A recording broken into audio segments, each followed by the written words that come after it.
Coming up on Unpacked, the second chapter. You guys dignified my story so much. Some traditional healers don't know that this is wrong, what they're doing. Is there a bright side to Ugutwasa though? What? I know the beauty of this gift.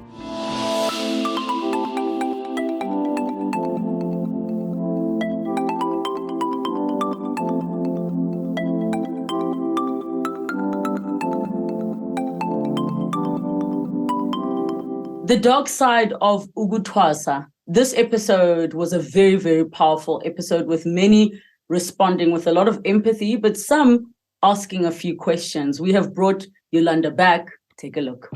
I fainted, I woke up, I had physical strength in me, I can't control it, I don't know what took over me. And at that specific evening led me to a house in Zangoma. I went to bed, the next thing I woke up in this hut, emakhaya. Wow. No sexual intercourse, ephehlweni. Sex destroys the entire process yedlozi lakho. Inhliziyo yakho ivulekile, ingqondo yakho ivulekile to receive each and everything that they tell you. One of the rules that you're told is to not drink alcohol ephehlweni. What he did that night is feed us alcohol to a point where we couldn't even walk. And that was the first, rape incident. Even today, I wish I could go a police station and say I was raped and I have evidence, solid evidence to prove that I was raped. Unfortunately, angina evidence as a ephehlweni. Yolanda, welcome back to the show. I'm so excited that you have availed yourself to come and talk to us again. Well, thank you for having me. It was very exciting to receive the email from you guys. And I'm happy that you saw my episode impactful. And I'm really happy to be here today. So how are you doing today? I'm doing well, actually. I'm doing very well. When I look back at you agreeing to come to this show, I'm wondering what was the thing that said, I'm going to come and share the story? I like that things happened so spontaneously that day. I got an invite that day and I showed up that day. Because I looked at my day, I was like, okay, I have all the day, all the time. Maybe this should be my last teary, episode that I ever shoot. And I'm glad that I made it because when I watched the episode, how you guys edited it and how it was delivered, you guys did it in the utmost dignity. You guys dignified my story so much, from the makeup to you, there was a time where I was crying doing makeup and you were like, please tell Yolanda not to shoot if she doesn't feel like it. I'm like, no, I want to shoot, but I can't understand why are my tears flowing, But everything went well. You carried the show so well. The crew was amazing. The crew is still amazing. I mean, being invited back here and how the process is going, it's great. It's very dignified, I must say. Given, the experiences I've had shooting this episode, you guys deliver it in the most, admirable and dignified way. I don't stop referencing it. When anyone asks, so what have you done? Like, what's your story? I'm like, please check Unpacked by Relebogile. That's my story. I really appreciate you saying that. I actually wanted to start off on that very point when you look back, because I remember that day and I was very adamant that with the type of work we're trying to do, we're not going to convince people because you kind of have to be all in, for the type of show we were coming together with. Looking back, do you know now why you were so teary? I think after the shoot, when you guys announced that it was a wrap with my episode, you said something so profound to me. I've been in these, I've been on set and I didn't know what drove me in those moments, what gave me the enthusiasm, the strength to really deliver my message.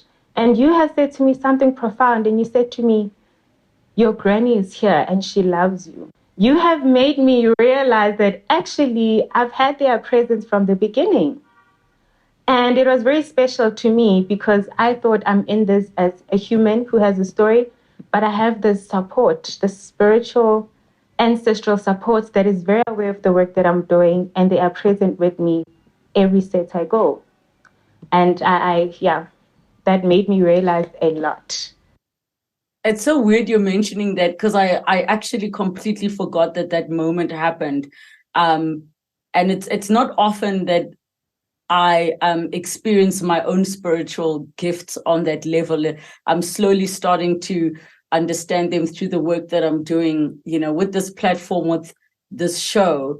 But now that you're reminding me, what I do recall is just feeling a presence that was warm.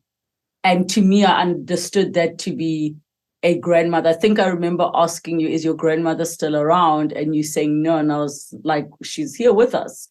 And on a personal level, it's important for me. We recognize our ancestors that walk alongside us. But it felt important in that moment to tell you that I was feeling that. So I'm glad you're receiving it positively, and it wasn't something that was scary or overwhelming. Not even. I was very surprised, but highly thankful for you to even take the time to allow yourself to connect in that level and tell me that she's here. That meant everything. And that's why I still remember it even today. I still carry it with me. Ngiyabonga. Thank you so much.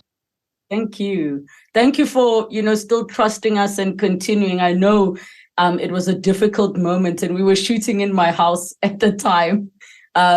We were in what was then my son's bedroom, where we were doing hair and makeup. And I do remember coming and chatting to you, and you were extremely overwhelmed. And I'm glad you proceeded, because I'm sure your story has brought to light some of the real things that are happening. So since the show went out, what was some of the feedback you received, and how did you feel getting some of that feedback? The feedback was amazing. It was amazing to an extent that I usually don't necessarily go through a lot of comments under my episodes, especially on YouTube. But with yours, I did. And I think I screenshot about 10 comments, very positive and uplifting comments that I still kept on my Instagram. I posted it on my Instagram and they remained there. So anyone who visits my Instagram page, they just swipe up, not even too long down, you'll see those screenshots of the feedback that I received. And hence you carry these shows with so much dignity. I think you attract the audience that kind of vibrates in the same energy level as your shows. Hence, they were able to be very kind and to even notice things about me that I did not really pay attention to. They said I speak so well, I tell the story. I have a perfect storyline. It's intact. I speak in a way that is easily relatable. Those are the skills that I need to add on my resume. I didn't know I had those until your audience, pointed that out to me. And I'm so grateful. It was such a positive feedback, amazing feedback. So I'm very grateful. With no doubt, I am here today again, it was amazing. So how did you then deal with the more difficult comments? I don't think I saw comments that are difficult. I don't know how the algorithm happens there, but the comments that were just in there, they were very positive. I'm not saying this because anything, but I'm really truthful. I did not see any negative comments. Maybe if I go check now, I'm sure I'll still see positive comments. I didn't see. I've experienced definitely negative comments, especially when I started speaking out, when I broke my silence. It was horrible. It was horrible. Cyberbullying, attacks, threats. There was a time where I needed to leave the province because of just so much pressure and the threats that I was receiving, because I did not only speak out for me.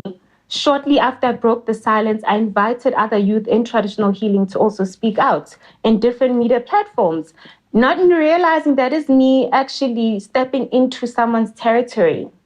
When I'm helping this one, I'm stepping into another person's territory. So I ended up, generating a lot of enemies within, the practice. Those who are obviously doing bad, who were had no business being exposed like that. Like, where does Yolanda come from and step into my territory and bring off lights how I run my practice when I've hidden all of these things? So it was a very bad experience. It was a horrifying experience. And I took time away from the practice as a whole. I unfriended a lot of traditional healers to a point that even my Instagram algorithm, it does not show me traditional healers because I needed that break. It was necessary. Do you think then, you saying also you had to unfollow a lot of traditional healers, do you think that there's a deep toxicity that is living within that world? And as we alluded to in the episode, The Darkness, do you think there is possibly more of it than we are even aware of, that you had to do that? There's so much, because I came to realize that some traditional healers don't know that this is wrong, what they're doing. Some of them commit crimes in these practices, not understanding that that is crime. That crime convert to rape, convert to human trafficking, convert to, taking advantage of minors, because we have 6-year-olds undergoing initiation, 12-year-olds undergoing initiation and being raped within these spaces. I don't think they know what they're doing, And so to them, it's something that's normal. So who are you to speak bad about it? But what motivated me to actually unfriend, it was trauma response more than anything, because not all traditional healers do this. Even the good ones, I didn't want to see ipai, I didn't want to see beads, I didn't want to see all of these things. So that's one of the main reasons why I did that. It was definitely trauma response. I would challenge, though, if a person would say, well, I didn't know it was wrong as a traditional healer. But if you are preaching that physical intimacy and sex is banned in that particular process because you are tainting a very delicate process for a person, why would they be forcing sex onto another person? So in my mind, it's like, but that is a direct contradiction. So you do know it's wrong if the rule for sex only applies to other people but yourself as a leader in that space. Well, that is very true. That is a fact more than anything, but it's way much deeper. Relebogile, it's so much deeper, because we're speaking about spiritual spaces. We're speaking about voodoo. We're speaking about being in trance. So these people, most of them, when they commit these crimes to initiate, some of them are in trance. Some of them are actually performing a ritual on top of you. Some of them, something takes over them, and then they transfer that onto you as a minor. And they get out of there like nothing happened. Hence, it's so quick for them to program you and groom you into a certain tolerance of these processes until you free yourself somehow. So when we speak about our community, it's so much deep. Because lo muntu ufake beads, unemithi on their body. And then they come onto you under that trance, under that ritualistic heaviness of other spirits that they have onto them. So it's not necessarily normal rape. Not that rape is normal, but it's not that rape that we learn in Western textbooks. It's on a whole another level. It's here in Africa on a whole another level. So when you heal from that rape, you heal from the physical, impact of it. You heal from the spiritual impact of it, because I cannot be raped and go lay a charge and get that person arrested. That's just the tip of the iceberg. Me, now I need to undergo rivers cleansing, ocean cleansing. I need to go high up in the mountain, and call on the gods to release me from whatever that was transferred onto my body, that I have no idea what it is. So it's on a much deeper level. I just haven't found the correct words to elaborate it to the rest of the country, and communicate this. But it was easy for me to say, a sexual act happened, I was raped, ephehlweni. That's easily relatable. Manje, when I start introducing people to the spiritual aspects of it, it's another different story. So it's much deeper. And I think I get what you're saying. When you refer to normal rape, you are referring to just this violent act of a perpetrator overpowering a victim. But when you refer to what was happening to you, it is deep-seated in other spirits being involved, trying to either take things out of you and your spirit or put things into your spirit. So the act of rape now becomes a part of a different evil process, which kind of makes it like much worse, because even though you might heal as a survivor from the physical act and the abusive act and what happens to you psychologically, emotionally, there is that layer of the spirit that now needs its own journey, if I've articulated that accurately. It's actually very accurate. That's the best way to put it. Thank you. So one of the things that I really wondered about, and I think at the end of our episode, I remember saying, I wish we had more time, because I wanted to touch more on the spirituality. When you underwent your process of Khotwasa, and now your process became tainted by all of these things, can you help us understand how were you able to complete your process with all of that being intercepted? Did it not taint it to a point that actually you would have needed to start completely from scratch? And I ask this for the person, especially who might be in a situation where they're going through their own spiritual journey. They are now sexually assaulted. Does it mean all the work they've done is null and void and they have to start from scratch somewhere else? Or the work can still continue and be completed without anything being taken away from why they are there? Well, with me, what motivated me to remain and stay is the fear of undergoing the same thing somewhere else. However, when we're speaking of someone who's probably currently facing the same ordeal, my best advice for them is to leave. Because when you stay under those circumstances, your own spiritual journey gets converted into the cult.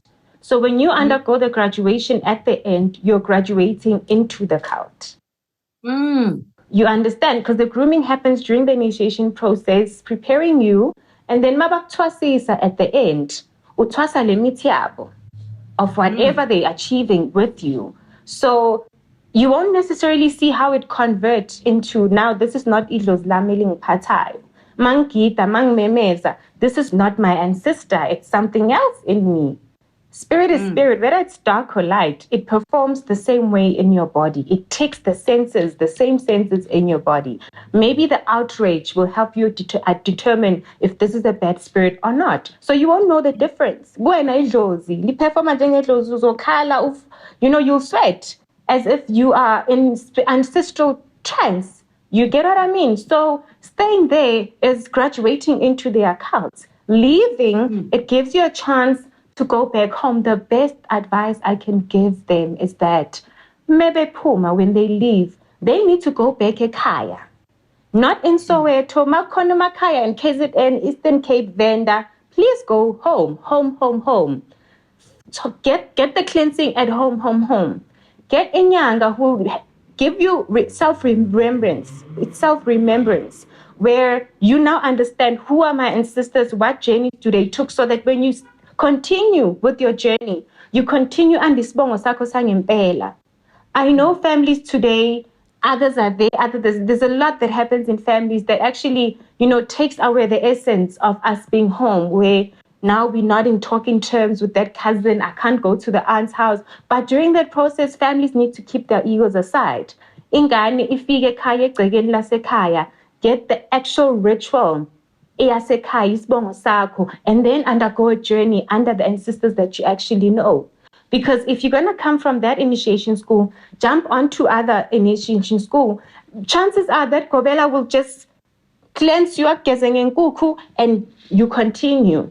But the best way for you to actually reset, go back to the roots, and that will help you come up and understand exactly why you were called on this journey, or not.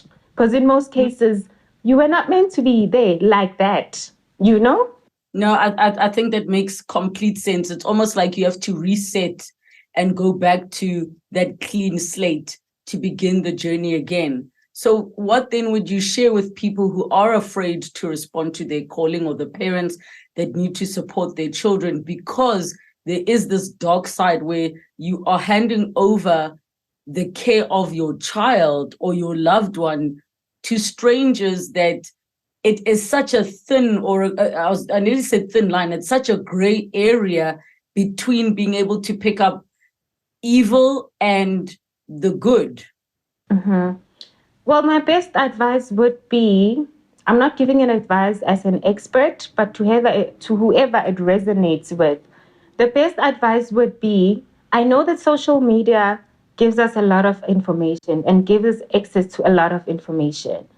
But not everything that is truthful is on social media. What gives a lot of youth pressure to start the process is what we're being exposed to on social media. How Ubungoma is translated on social media and in bits and pieces. So to you, you feel like that's just the whole journey. And then you put pressure on yourself and you begin a journey with someone you get attracted to, just how they speak on social media, all the information they put out there. So the best advice I can give is that there's nothing more important than knowing your actual roots. If uma is not interested, find umalumo zokuhlebela something. You know, if unekhaya lakho le kwanongoma, go kwanongoma and really find out about the lineage. Also, consult with traditional healers that are inclined with your clan.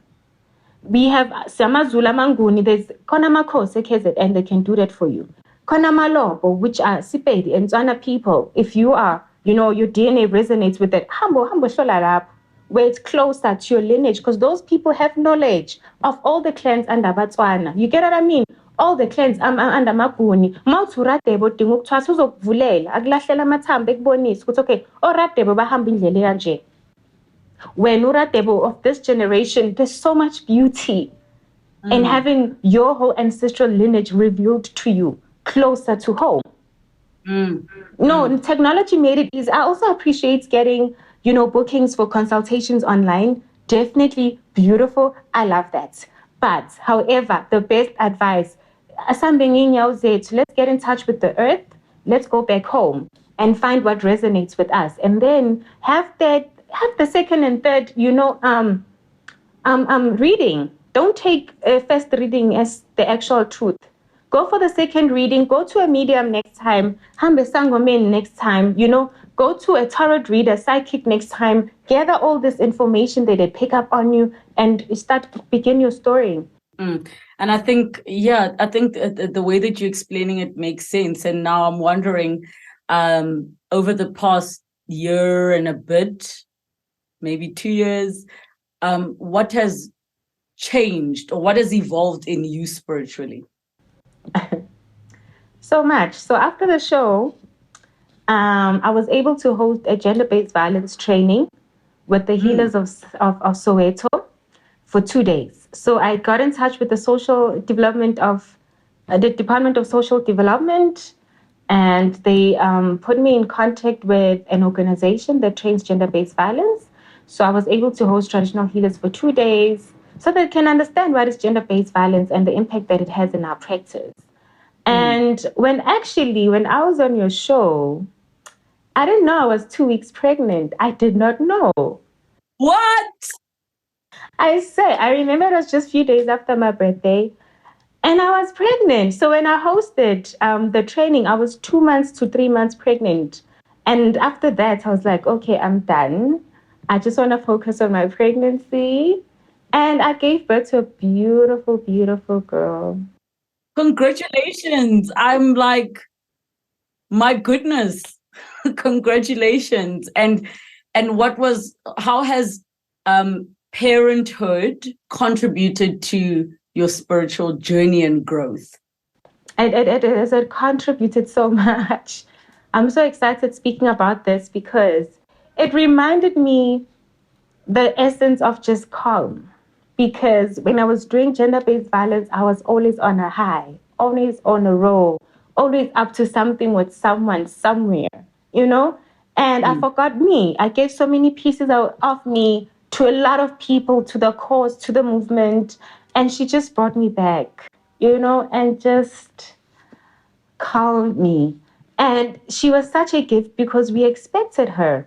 We felt that she's coming. It was such a scary process, Relebogile, because we felt it. She's coming, she's coming. We must make a baby, she's coming. So I knew her name before she was conceived. So I knew, okay, Sbanbani is coming. And I didn't know whether it was going to be a girl or boy. And she was a girl, a princess. She's so beautiful.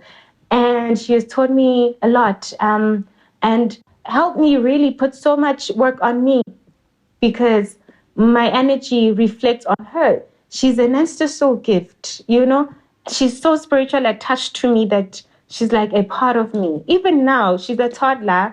When I'm angry, when she gets angry the way I get angry. So the facial expression, the yay, yay, she says yay too, Little things like that make you realize you better act right because she is a you on another level. Yes. And then the thing I'm wondering, would you say your grandmother's spirit lives through her? It's a mix because she has the same birthmark as her grandfather from her father's side. Same foot, same space. So we kind of knew, okay, grandfather. Then my grandmother, she's the one that really helps me nurture her. Angsweli lutho, Relebogile, even at tough months as a freelancer, my baby has something to eat. She has something to wear because I speak to my gran. When my granny was still alive, she would call and say, Una painting, ne toiletry. She always made sure that I have that. So now I ask her for that for my daughter. I would go bologong pegela all the time. If I have panties, if I have roll on, my daughter needs this and this and this. And she comes through. So it's a whole community. All right, there are some comments and questions that came through from some of our viewers. At how_Pala on YouTube said, Yolanda can still open a case. The state has to prove it, not you. Would you consider opening a case against your perpetrator? Well, I would actually love that, right? Because of so much danger that I exposed myself to in speaking out, I'm still trying to figure out how will that work out for my child. It's not easy. But I would. If I have the right support, I would. The previous support I received, they took me through a center of women who suffered gender-based violence, who are going under case. They showed me how to lay a charge. But that support, I received that support for only publicity's sake. So it was just them saying, no, we're helping Yolanda on TV, But then I got really put under the rug because the same people who held my hand were the same people communicating with my perpetrator. So he would know what plans I'm doing and how. But now it's not about that. It's more now about my daughter. What will happen to me if I do that and how will that affect her? But I would love support, genuine support that will hold my hand throughout the process. I'm very willing because he didn't stop. He did not stop. So I'm definitely willing. It was not a mistake. He did it before me, even after me. So logic is like, no, he's used to this. So I would, under the genuine and correct support, I'll definitely do it. I got you. Another one from at JYak8217 on YouTube says, just before I watch, is there a bright side to Ubutwasa though? Of course there is. I even said it on the episode that the reason why I still identify myself as Tisangom Inyanga, it's because I know the beauty of this gift. It's not in the hands of the initiator, it's in the hands of your ancestors that love you immensely. So there is definitely the bright side. What would you like to share in closing with all of the viewers? What I'd like to share with all of the viewers is life never stops. You can always try again. You can always be a sangoma and pursue your career, because our careers are our skills, are our gifts, are our creativity. That is something you are born and grow into. So when you find yourself being a spiritual person, everything is connected.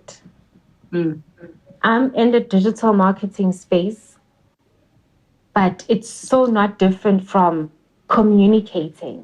I'm a communicator, right? So I understand how to speak to people. If you give me your brand, Yolanda, open social media, this is my target market, speak this brand for me to them. That is not a robot speaking to these people. It's a human that is Yolanda, and her gift to communicate and understand humanity that kind of, penetrates into another human being. So everything is connected. Don't doubt yourself. Don't change yourself for your gift.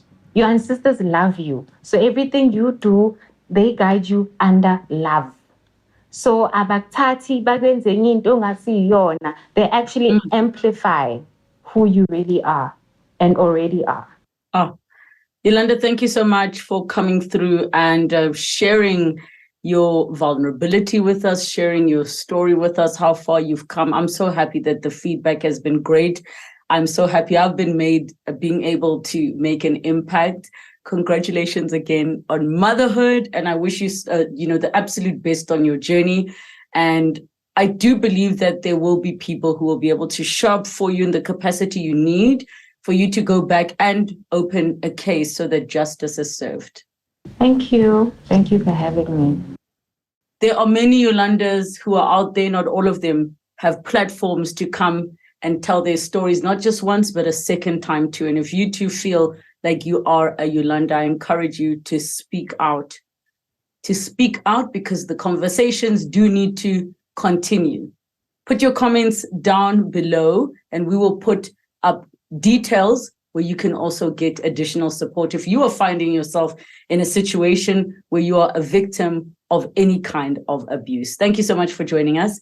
We're back again together next time on Unpacked, the second chapter. Next time on Unpacked, the second chapter. After our last interview, my inboxes were flooded with American men. People got to learn so much from watching this show. Have there been any other developments with your transition? I also learned that it's between life and death, you might die. In the transgender world, love is something that lasts. No matter how hard it is, always tell the truth.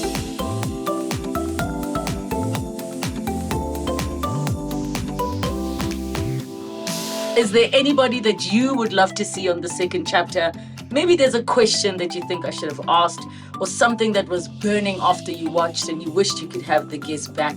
Maybe you were confused, or maybe you felt like, there's definitely more to the story. Comment down below and let us know who you'd like to see, which story you'd like to revisit, which guest you'd like us to invite back for Unpacked, the second chapter.